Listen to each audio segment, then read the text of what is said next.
Hey lobsters, the episode's going to get started in just a few. I wanted to take this opportunity to provide an additional content warning. While we do have our standard list prior to the discussion, we watched Sleepwalkers for this episode, which contains SA content. So if you need to nope out, we totally understand. Please take care of yourselves. Our next episode is going to finally be Salem's Lot. We will be reading the prologue through part 1, so we hope to see you there.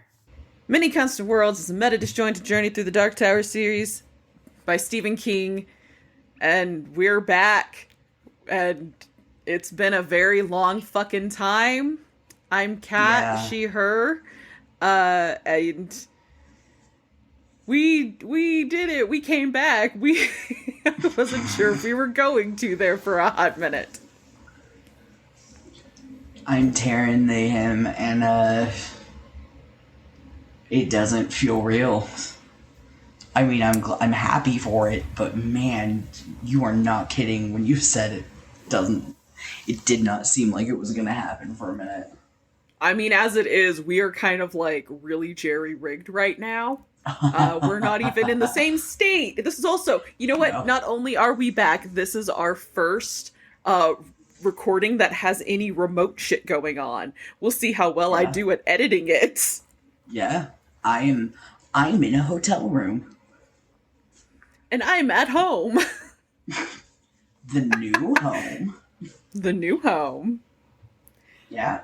Okay. I feel like I feel so cool to be like, I'm on the road. But guess what? Like, I still have a dog. Yep, there still might be little tippy-tappies every now and then. They just can't zoom together. I know, they're so sad. But also, he's so tired. There's no chance of tippy taps. He is exhausted. Yeah, no. JJ is zonked out next to me. So, Rocket okay. is passed out in his crate. And I am gonna put on my new socks while we talk. Wonderful. That's right. I got socks that are for. You're just walking around advertising for fucking that soda company. Hey, you gotta see them to know. Yeah, that's true. Because I'm probably going to cut this out. Just bleep it. Just bleep the name and make it really mysterious. Ooh, that's a good idea. We'll see. I have hilarious. I have days to edit this. Like, we are recording this within less than a week of when it needs to be published. So, I'm sorry. How different is that to normal? I mean, usually I have at least 2 to 3 weeks. Wow. Yeah, holy like, shit. I'm going to be working at a breakneck speed tomorrow. And this is also probably going to be a shorter episode than usual, simply because I'm going to have to work at a breakneck speed to edit anything out, particularly because I've got to edit 2 files together into one. Jeez. Okay. Yeah, this is like hard mode. Alright, lobsters, you know what that means. I gotta keep the shenanigans to a minimum. There will be no hierophant.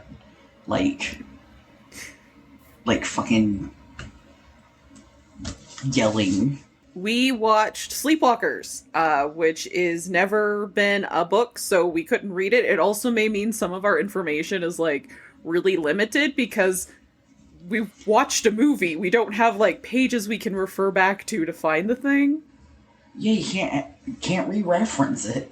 Yeah, it's a little harder to go back and make sure we've got everything spot on and that we caught everything, because Lord knows there's plenty of little details that we missed. I'm positive of it. And the cool thing is that if you want to actually hear us watch Sleepwalkers, you can go check out our Patreon, and hopefully later this month, as in later this March, I will have that up and on there, and it's free. You don't have to pay, you just have to follow us on Patreon, and you have access to all of our movie watches, in case, you really want to hear the crazy jokes we make. I really want to make an Ides of March joke, but, like, I don't have the brain power, so I will just say to the lobsters, insert Ides of March joke here. First and foremost, we support content warnings, and we didn't think about that before actually starting the movie. I'm going to edit in some content warnings to the beginning of that movie, but hey, just so you know, for Sleepwalkers the movie and for this episode right here, these are the things you need to watch out for. Animal death, especially cat death. Animal abuse, sexual assault, body horror, child death, stalking, body mutilation, death of a parent, kidnapping, jump scares, audio gore, ocular gore, incest, self-harm, sexual content, blood, gore, and gun violence. That's less than I thought. That was the best I could kind of piece together from Does the Dog Die website. Because unfortunately this isn't a book, so I couldn't just go on to like Storygraph like I normally do. Yeah, that's actually pretty good. I had really thought like there was more, like, I think if you get real specific, there probably are, because I think, like, I don't know that I got it in there, but probably something like stalking could be cited. Yeah, I mean, for sure, but I mean, thinking about it, it really wasn't, like, that feels like it covers it. Was incest in there? Yes, it was. Okay. I think that was a big one for me, and then, like, oh god. I just keep wanting to say cutting. I can't think of what the actual term is for it. I have self-harm in there. Yeah. Yeah, no. I'm so sorry. I just keep wanting to say Brian Krause. Like, I just need a trigger warning for Brian Krause. Like, So, Sleepwalkers is a 1992 film written by Stephen King and directed by Mick Garris. It is noted on Stephen King's website as being connected to the Dark Tower series, since the Sleepwalkers can go dim. It stars Brian Krause, who also was Leo from the late 90s, early 2000 Charmed series, Madchen Amick, and Alice Krige, both of which sport super lengthy TV and movie credits. You've probably seen both of these women in something. Yeah, and Madchen Amick is also, she was born in Sparks, Nevada. Go Sparks! The film starts in Bodega Bay, California, with a lot of dead cats strung up, with a dead girl with a flower in her hair looking like a husk. Then we cut to Trevor, Indiana, where we see Charles, Brian Krause, picking out a girl in a yearbook. He then carves a T into his arm, which was a choice. Anywho, he and his mom/lover dance and then they go fuck before he goes to the movies to meet the girl whose name begins with a T, Tanya. Do it. Just do Tanya. Just get it out of your system. Say, that's my one. That's the only one I get. No, you know what? Now I don't want to. This has to be a short episode. I need you to not go crazy with the Tanyas. There's nothing wrong with Tanya. So, Charles has not managed to secure taking her home that night, but he tries again at school after impressing Tanya with the story of the Sleepwalkers, which is pretty much just his and his mom's story. The English teacher, played by Glenn Shaddix, Otho from Beetlejuice, or the mayor from Nightmare Before Christmas, doesn't like Charles. So Tanya, like, tells him, like, oh no, I liked your story, and they flirt, and he ends up giving her a ride home. He briefly meets her mother, but still cannot quite secure the privacy with Tanya that he needs, so he has to make a date for the next day. So you're gonna say that it's Otho, but you're not gonna say who her mom is? The mom is the mom from, oh my god, now I can't even remember. Son-in-law. On his way home, Mr. Fallows, driving an old VW, chases down Charles in his blue Pontiac Trans Am, tells him he doesn't believe he is who he says he is because there is no Paradise Falls in Ohio, and that his transcripts are fake. Charles tells Mr. Fallows if it's a blackmail attempt he's trying to make, that he doesn't really have anything except for the car worth any value. Mr. Fallows inappropriately seems to grab at Charles. fully support Charles ripping his hand off. As this man was being very inappropriate, saying that money is not the only thing on offer. Anywho, so Charles chases down the teacher and finishes killing him off. As he continues to drive on home, he ends up in a car chase with the best cop duo ever, Clovis and his partner Andy. Yay! While enjoying playing. That is correct. That is. It is Clovis and his partner, Andy. Yeah. Clovis needed someone with thumbs. While enjoying playing with the cop, when Clovis reveals himself to Charles, he ends up forcing Charles to shift either out of fear or, I don't know, super cat powers. I don't know. Regardless, he shifts in front of Andy. Eventually, after this, because now he's freaked out by the cat, Charles pulls over and he goes dim, along with the car. Andy can't see him, but he does seem to shine because he intuitively stops right next to Charles. Clovis, however, can see him because he's a cat. This makes Charles angry, which I think was one thing that I found interesting, because he's able to yell at Clovis to stop staring at him. Yeah. While still dim. He's maintaining it while yelling at Clovis to stop staring. Either way, Clovis and Andy eventually move along, and Charles turns the car into a red Mustang and drives on home. Back home, Charles's mother, Mary, is irritated that he still hasn't secured Tanya for feeding. Not to mention, she is feeling insecure that perhaps her son and intimate partner may have caught feelings for this young woman. Charles, oh my god. What? That's the best way I've ever... Like, the way you just said that. Her son and intimate partner. You just said that. I did just say that. Okay. Charles and Tanya go on their date in a cemetery the next day, where he finally makes his move and starts trying to steal her life force. She managed to eventually get away, and Andy and Clovis show up to help. Unfortunately, Andy is killed, but Clovis manages to bite the shit out of Charles. Then we get treated to an amazing scene where Stephen King goes from one guy to the next saying the same lines. Turns out those guys are other icons in the horror industry. More on that later. Tanya gets taken home by the cops. Charles goes home. Mary, his mother, is upset because Charles is dying. He needs to feed more than ever now. The police do come by the house, and Mary manages to keep her, Charles, and the car dim in an incredible show of power. The sheriff leading the search also seems to intuitively pause right by them, feeling a cold draft, but the other searching deputy, played by Ron Perlman, does not. Mary sets out for revenge once the cops are gone, and damn, boy moms are fucking scary. I mean, we already knew that. She goes to hunt down Tanya and drag her ass back to the house to feed Charles. She kills Tanya's father and injures her mother, bites off Ron Perlman's middle ring and pinky fingers. Then I think she might kill him. Either way, he's passed out. Gets Tanya back to the house and tosses her onto a very fucked up Charles in his, werecat sleepwalker form. Mary makes them dance. It's weird. Eventually, Clovis shows up and leads his troop of Travis cats against the sleepwalkers, and Tanya is safe, and Mary and Charles are dead, ending yet another batch of energy vampires in the Kingverse.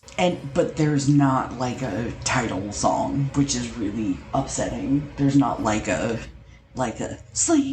Sleepwalkers, which is upsetting. No, but So I did rewatch the movie so I could make sure I could write this up because, it's hard to do this.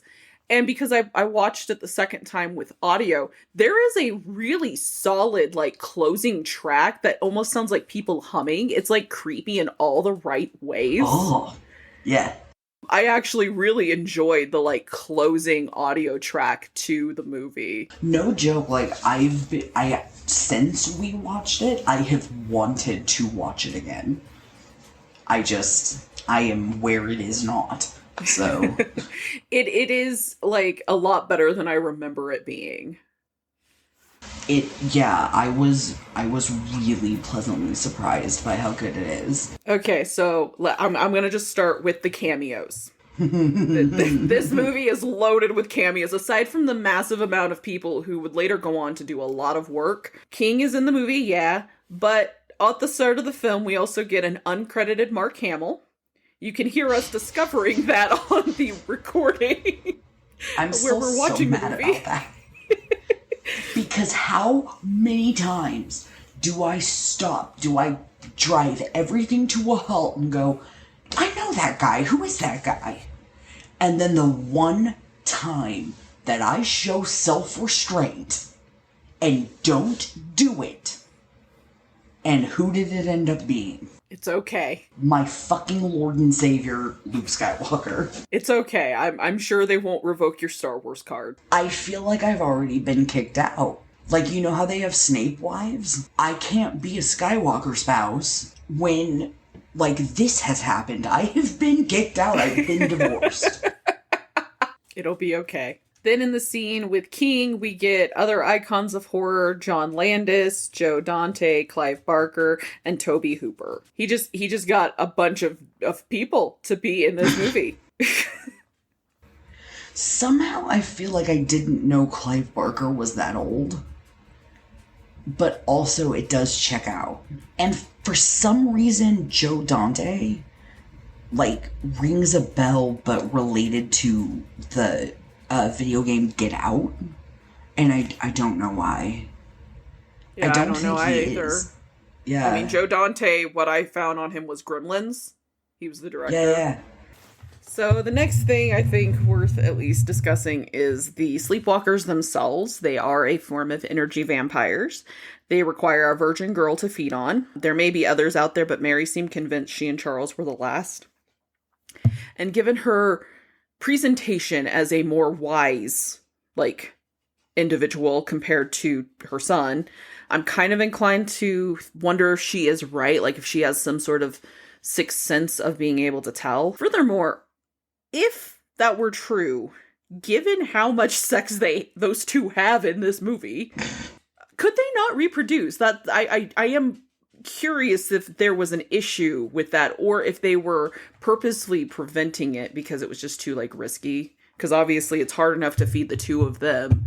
Forget about trying to feed a new, like, life. Are we saying that the Sleepwalkers are different than the RV people? I would argue yes. They're the same in that they're energy vampires, but it's almost like a different breed of energy vampire. Yeah. At least in my personal opinion. I can't, if you have a different, like, truth, that's fine. You can rock that. Yeah. No, that's fair. I will argue that they are the same. But as far as, like, breeding, I do wonder if they could breed, regardless of if they are true not or if they are some other kind of energy vampire. I mean, in most myth, vampires don't reproduce unless you're Stephanie Meyer. And then it's an abortion allegory, and we'll talk about that another day. Perhaps on that Twilight episode on Patreon. Yeah, that was the point. That was what I was teasing. I was teasing I'm just making that. it very explicit. Yeah, Follow I was us on trying to not Patreon. make it explicit. Yeah, that's fair. Follow us on Patreon for the thing that I keep not doing. You know what? If we get enough followers, I will feel forced and compelled to finally overcome my disabilities and laziness and do it. And mostly it's laziness. I will argue until I'm blue in the face that they are just true not. I actually have started to wonder if, like, Mother and Mom, if that's, like, her true not name. And she wasn't actually his mom.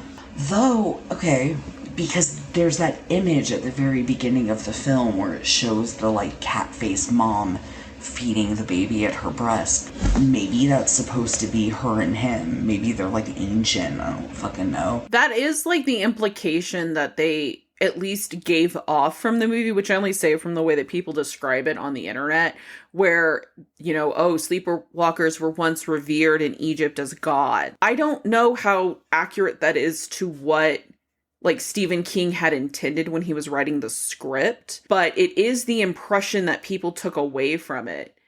And that is where it's really discussed in that way. Because I actually, like, this is one of my things that I have listed to talk about.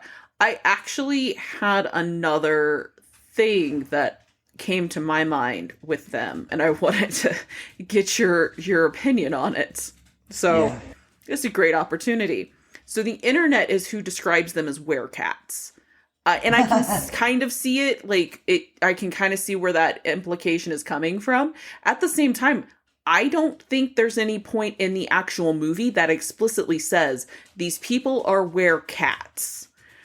And I wanted to suggest, is there a chance that they are big bugs? Because they're very alien looking, they're very segmented like bugs, even their eyes are kind of bug-like. They have the two little ears, which I think is the part that's meant to make them look like cats, but also they are weak to cat bites, which makes no fucking sense to me. Is the cat, like, taking back the wear ability?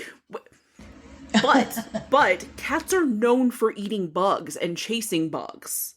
So, like, what the fuck is that? And when the cats are biting them, they get the steam, they start steaming up, and eventually, like with Mary, when they finally, like, take her down at the end of the movie, they bite and scratch her so much she gets set on fire. Yeah. Like, what the fuck is that? So, Sorry. I just is really there a chance enjoy... they're big bugs? Yeah. I really enjoy your, like, what the fuck is that? I can see where you're coming from with that. Mm-hmm. I feel like that's a fair, like, I feel like it's a fair question. I will be honest, I don't think they're big bugs. But I don't think they are. I imagine they are meant to be werecats. I don't think so many people would get this impression, but it's... I don't think they're werecats either. I think that there are so many cats in the film, and then the makeup made their faces look a little bit feline. Yeah. And then there is that, like, info card at the beginning that said that they are kind of feline-esque. Yeah. And then people put all of those things together and are like, werecats. But they never came across as werecats to me. And I feel like there is some mythology where, like, cat scratches burn. I mean, first of all, cat scratches burn. Like, if you get scratched by a cat, it burns. But second of all, I think there is a mythology where, like, a cat scratch will, like, burn something. But third of all, I wonder if it's coming from, like, the phrase cat scratch fever, which, I'm not gonna lie, I would find very stupid. But I would not be shocked. I'm more just thinking of the scene where Clovis is looking at it and, like, sees, when he's looking at Leo. I know his name is Brian Krause, and I know his name is Charles in the movie. His name's Leo, and his face is, like, cycling, which I won't lie, I don't understand. It's almost like he's trying to find the right face. So, if cats are their, like, natural enemy, right? Would they not want to make themselves, like, a bigger, scarier cat? So it's like, you not only want to leave us alone, but also kind of serve us? I mean, I wouldn't have thought that, but it's the way that, like, again, he's, like... I'm gonna go back to it for a second. It all comes back to it. It really does. The thing that is, like, unsettling to people who are scared of clowns is that clown makeup, like, harkens, like, back to the uncanny valley. And the thing that is uncanny valley about clown makeup is that it can look like a corpse. It can look like a dead person. Which I can even sometimes be on purpose, and I think that Stephen King plays with that a lot in it. And I wonder if that's kind of the idea with Sleepwalkers, is that they're not werecats. They're scary cats because they're not trying to scare humans. They're trying to scare the cats. It's the face. It's the super scary looking feline face he makes at Clovis, because what Andy says he saw was no face. But Clovis sees this really contorted, scary looking cat face. And, like, these people are not, the Sleepwalkers are not scared of the humans at all. There's nothing the humans can do to them. Like, Yeah. they have no fear of the humans. Like, that movie is entirely the Sleepwalkers versus that town full of cats. If that sheriff's office did not have Clovis the attack cat, they'd have been fucked. And if Travis, Indiana didn't have nothing but cats and no other animals at all. Not a single dog in the whole town. Quite frankly, I feel like it's why Rocket is, like, depressed. Because he had to see that. Well, and what's interesting is that when Andy is describing it to the sheriff, talking about Charles having no face, he also goes on to say, but Clovis got a good look at him. Like, he recognizes that he does not trust his own eyes in this moment because, yeah, he saw a man with no face, but Clovis was not, like, in any way distorted, even though, like, obviously he can't speak English with Clovis to confirm this. He is confident. Clovis knows. Yeah. And that actually comes back to what I wanted to mention about that when he's saying to him, like, quit looking at me. I wonder if he's actually speaking out loud, or if it's supposed to be a mental discussion, like in The Shining. That's what I was wondering too, because when Mary is trying to dim them both at the end of the movie, she tells him that he has to be quiet. And so I wonder if Andy and Clovis were having any kind of mental, like, even... Shine. Yes, exactly. But even if it wasn't in English, right? Even if it wasn't, like, Clovis is literally telling him mentally, like full-on conversations like Nibbler from Futurama. like, not to that level, but Clovis gives Andy impressions, right? Yeah.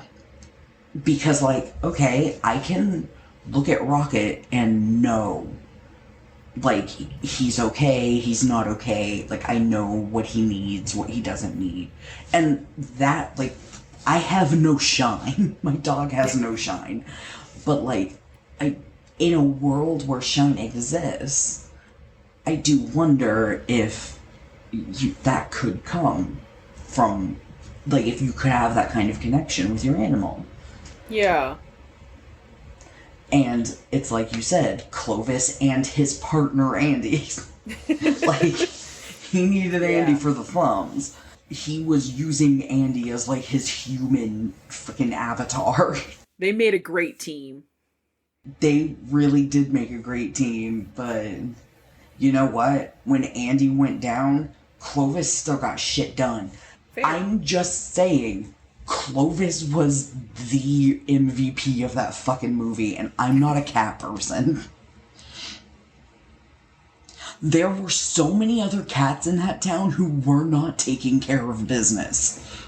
So the Sleepwalkers also display, like, a pretty wide range of power. Like, it's not like they have every power in the book, but they had quite a few, because obviously they can go dim, they can glamour shit, they have telekinesis, or at least Mary had telekinesis. They're clearly kind of demonstrating some super strength and a level of, like, a high constitution, because Charles straight up gets shot in the back and he's just, like, stands back up and is mad. But the cat is what takes him down. Because you're right, they aren't afraid of humans, because it's a situation of, like, no mortal weapon can harm them. And Mary in particular, she had so much strength. In a lot of ways, like, her telekinetic powers, and then the fact that she was able to hide the car, hide her and Charles when they were coming to search the house. And it seemed like it was going to be a difficult thing to do because it's just a lot of stuff. Because she asked Charles, like, can you at least make yourself dim and I'll get everything else? Because she also wanted to cover the cat traps in the yard so that they would potentially accidentally walk into them. So she is trying to cover so many, like, isolated things that aren't even, like, right next to her. It seems like that must have been impressive. I mean, I don't remember. I don't remember Randall Flagg being able to dim that many things. But that being said, Thomas is a child. And he can dim himself. And he's kind of a shit kid. So... So, how impressive is it really? Because if it is the same going dim, it is described as more like just helping people not notice you. You get what I mean? Like, it's not, you're not invisible. The movie made it look like invisibility, which makes sense to me. Like, if you're trying to get that concept across very quickly, like visually across, it makes a lot more sense. Because I had wondered if they were just going to make them like translucent, but I feel like that would have been really confusing. Confusing and maybe kind of difficult to do in 92, because obviously, like, what, ironically, Leo and Paige do that in Charmed, where they're kind of like translucent when they're trying to do like white lighter stuff where you're not supposed to know they're there. Yeah. God, the amount that this movie made me want to watch Charmed, though. Like, everyone should go and watch Charmed. Great show. It's quality. I wonder what Stephen King thinks of Charmed. I don't want to know, because I don't want to have to think less of him. Fair.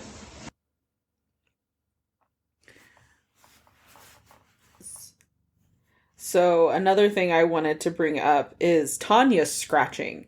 Like, she went for it a couple of times on the faces of both Charles and Mary. And she did some impressive damage, and it's not like, oh, that's impossible or anything.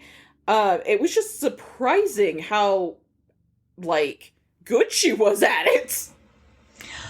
Yeah, I noticed that too. I thought it was really interesting.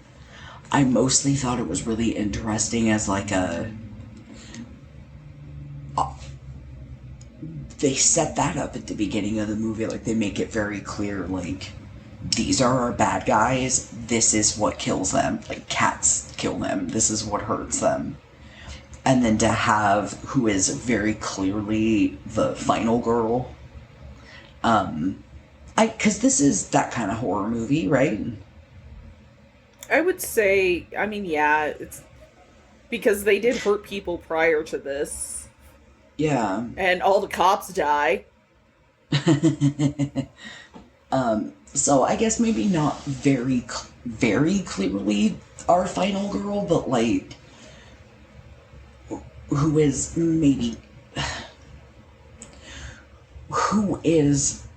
our, like, virginal heroine.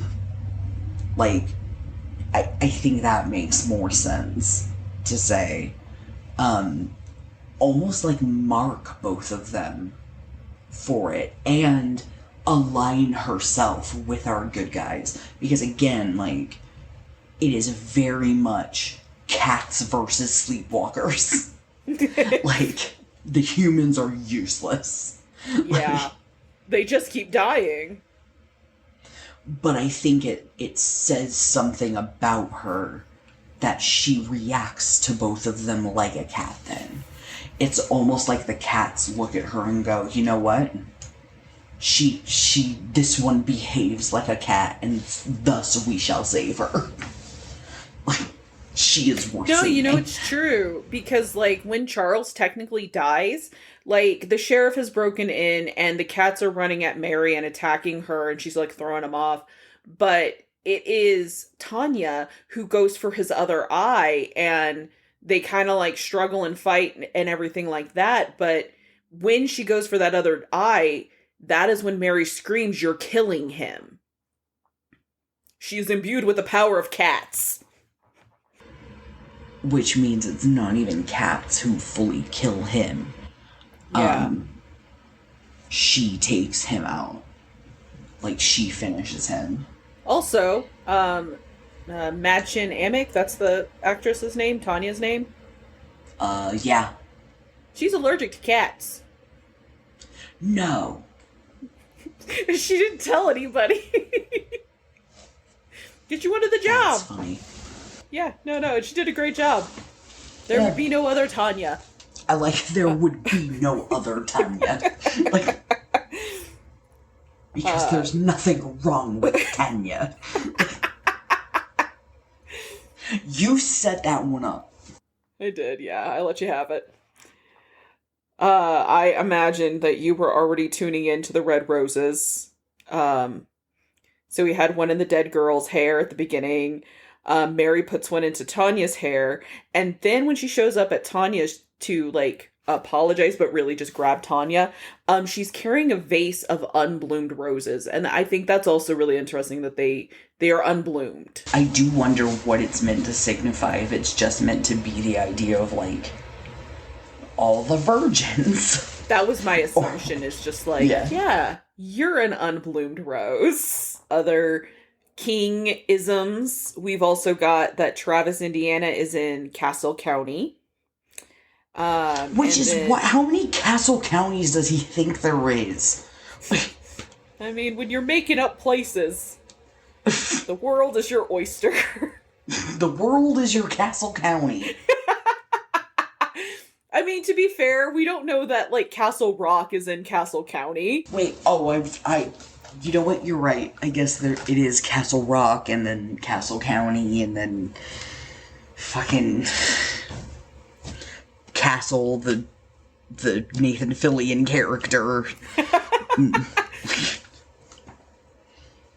Castle in the Sky, the Miyazaki film. Castles in the Sky, the techno song. Another kingism, at least I'm tracking it as a kingism at this point, which is that Horace Rayburn is murdered with corn. I've already talked about the corn from Secret Window, but also, there's children of the corn. King's got a thing about corn. I can't. Righteous Gemstones has ruined me for the term Children of the Corn. As it should. You should also be watching Righteous Gemstones. It'll be coming out the Sunday after this episode releases. Children of the Corn. Okay, so then you, as the individual who has read all of the Dark Tower, even if you don't remember it, how do you think that this all plays into the King verse in general? Because, like, it feels like it does a lot, but I feel like I can't make it make sense yet. So, that's hard to say. What do you see with your Dark Tower eyes? They're taking the hobbits to Isengard. I'm so sorry, I couldn't help it. It just came out of my mouth. The murders I would commit to be Legolas. I mean, I really do think that they are true non.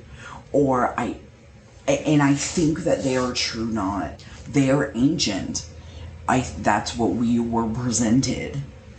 And I think that the true not, I do think that this is a predecessor to that idea. I can definitely agree with that. In order to take the tower down, which has to happen to release the Crimson King, he's trapped on that balcony, right? Yeah. And Too again... stupid to get down. and again, do remember, this is me not remembering the books well. Walter has to. I use so many different names for this guy because I cannot. One, I can't remember, and two, he has so many different names. But that's how he likes it. He really does. The Man in Black, like, has to, like, he doesn't has to, but his job is to sow discord, right? Yeah. His job is to help spread evil. And he would anyways, he likes to. That's what we saw in Eyes of the Dragon. Yeah. Think of Randall Flagg just fucking up Delane for no good reason other than he wanted to. It was something to do on a Saturday night in a town that has no, like, Arby's. Did you say Arby's, like we have the meat, or RVs, like recreational vehicles? I said Arby's as in we got the meats. Fantastic, that's what I thought you said. But, like, since we're talking about True Knot, I'm like, wait, maybe she meant, like... Because no, I'm trying to tie go and him hang to out the True Knot. He couldn't go to the Arby's parking lot to hang out.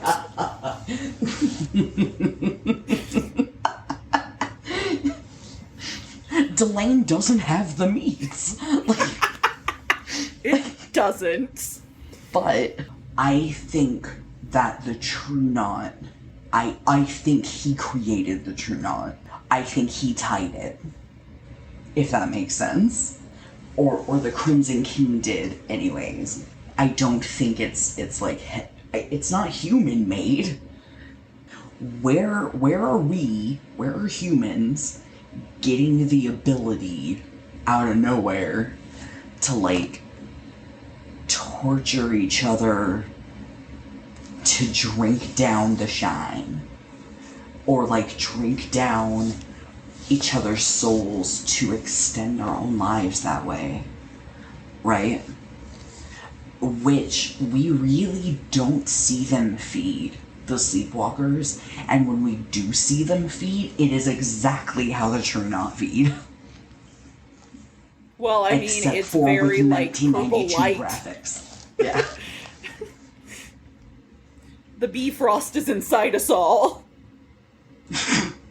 And in fact, how Abra describes Rose the Hat, she describes her with, like, an ugly face and one long tooth.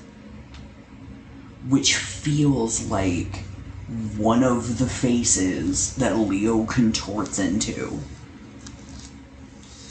And so, I really feel like that is so important to understanding this story.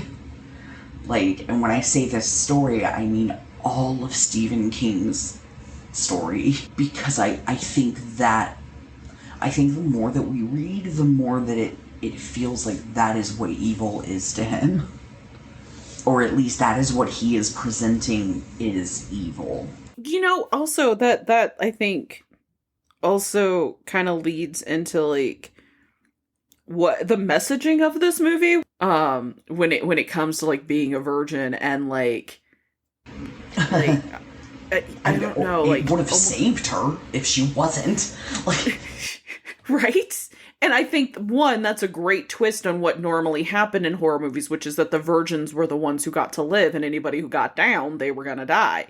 But at the same time, at the end of this, that's exactly what happened. The two sleepwalkers that fucked constantly die, and she, the virgin, remains a virgin, and her first, like, attempt at trying to have a sexual encounter with a partner resulted in her getting assaulted to some extent. Like, rape itself did not occur, but, like, he physically was harming her.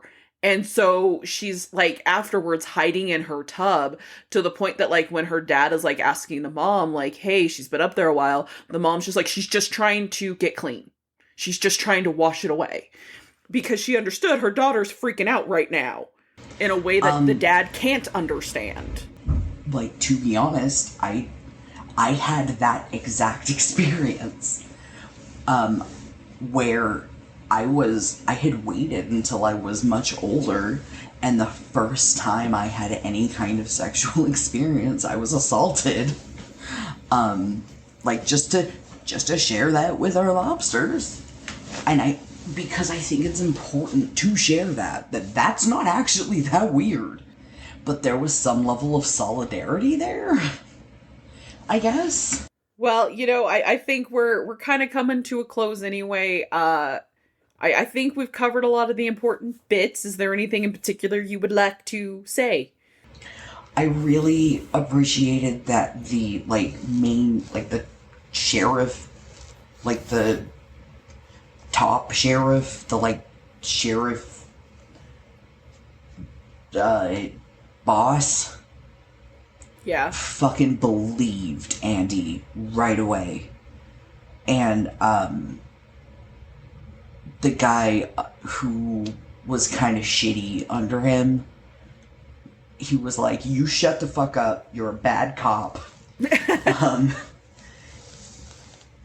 You get to keep working here because it's a small town, and sometimes we need small town cops to handle the small town bullshit. But shut the fuck up and don't make fun of Andy. And that Andy got to have his emotional support cat, which I know I mentioned during the watch through, but I just wanted to mention it again. You know what it is? I think I figured out what it is with this entire movie. Trusted the audience. The whole movie trusted the audience to figure it the fuck out. Yeah. It went in trusting the audience, and it's why it's an 87-minute movie, and I fucking really, really liked it. I don't know if I could go as far as to say I loved it, but I would watch it again to see. And I think that compared to Stephen King's books, I don't know that that's the same. I don't know that I would say that his books trust the audience the same way. I feel condescended to sometimes.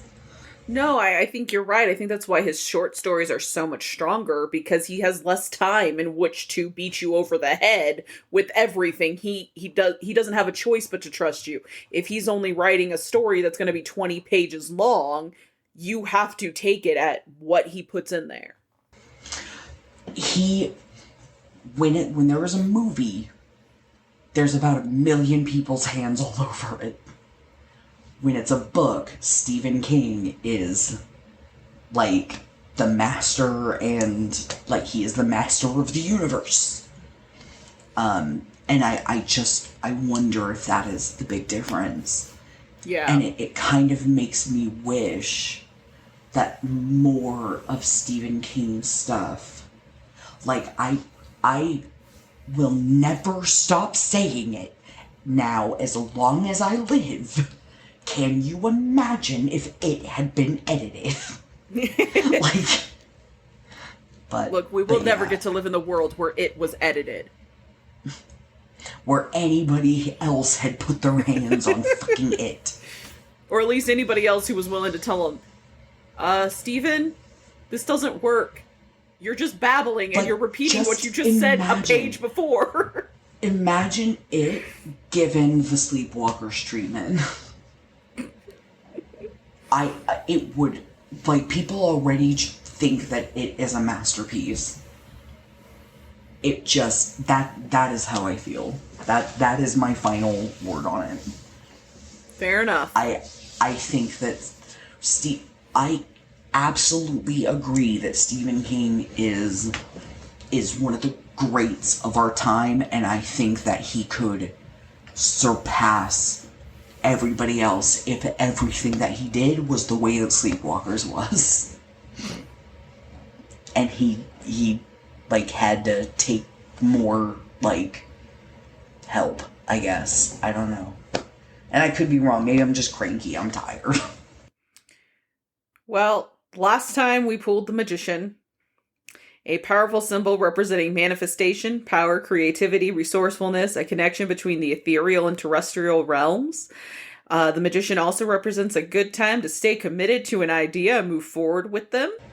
So let's see what we get this came time. back. We came back!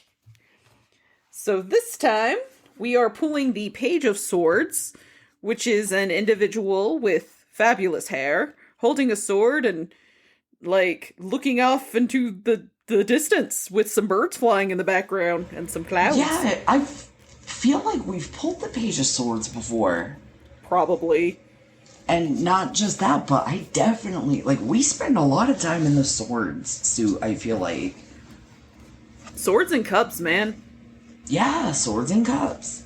You know what we don't pull a lot of is pentacles. Yeah. So the page resembles someone who is full of energy and ideas, eager to share. It suggests a new form of communication.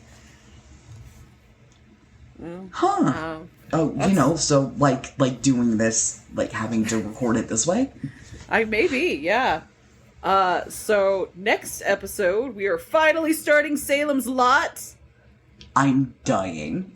The first chunk is going to be a lengthy one, because we're just going to do the prologue all the way through part 1 for the next episode. So we've got a lot of reading to do, and we are excited to finally fucking read Salem's Lot, and this all played out beautifully. We had Dr. Sleep with energy vampires, we had Sleepwalkers with energy vampires. Now we're doing Salem's Lot. I don't know if they're traditional vampires that like the blood, or if they're also energy vampires. Well, I guess you're just gonna have to find out. But what I will say is, it's almost like me not doing Twilight has worked out beautifully. Yeah, sure, you tell yourself that. It to be this way. Hey, shut up. This was totally intentional. Well, you know what? There's other worlds. Go find one where I already did Twilight then.